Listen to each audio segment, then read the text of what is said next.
against the stepmother. Unreported, but tonight we have uncovered a pattern of harassment and discrimination by police in many of Chicago's suburbs. Motorists tell us that they have been driven away by police because of the color of their skin. Here's Channel 2's Rob Stafford. Rob? Linda, they come from all walks of life, but have two things in common. They are black and say they've been stopped by suburban police for one reason, the color of their skin. It's late. You're driving back to the suburbs. Suddenly, you spot a police car. What happens next may depend on whether you are black or white. Just ask Lyndon Johnson. The officer approached my car and he said, "Give me your license, please, sir," very rudely. Johnson is a Northwestern student with a B+ average and a good driving record. Johnson says he was recently stopped for no reason by a cop in a northern suburb. He knew I was black because he saw me in the lights.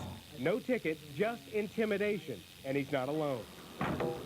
Glenn Hill says North Shore cops have stopped him 10 times in 2 years without ever issuing a ticket. Hill runs a high school television studio, works late, and drives home along Green Bay Road. Most of it was just simply where are you going, where do you live. Why do you think you've been stopped? I don't know, for no other reason other than the color of my skin. I don't know any other reason why they would stop me constantly. By being a police officer, I didn't think it would happen to me. Well, sure enough, I had to eat my words. The man with his back to the camera is a black police officer. He didn't believe complaints of racial harassment until he says it happened to him and his wife. We've agreed to conceal their identity. It was a real shocker to me for being stopped. It really hit me in the face. And by being a police officer for over 15 years, it was really disheartening. Why do you think you were stopped? Perfect reason, because we were black. That's the only reason. We have also talked with black and Hispanic ministers, lawyers, and social workers who say they too have been stopped along suburban roads. Here in Oak Park, the Citizens Police Advisory Committee received complaints and took action. The committee analyzed police stops during a 1-week period and found police ticketed black 62% of the time, whites 38%. Basically, what it says to me or any other black male is that you are a criminal, whether you want to accept the fact or not. Now, you got to prove to me that you're not. But Oak Park's police chief disputes this study.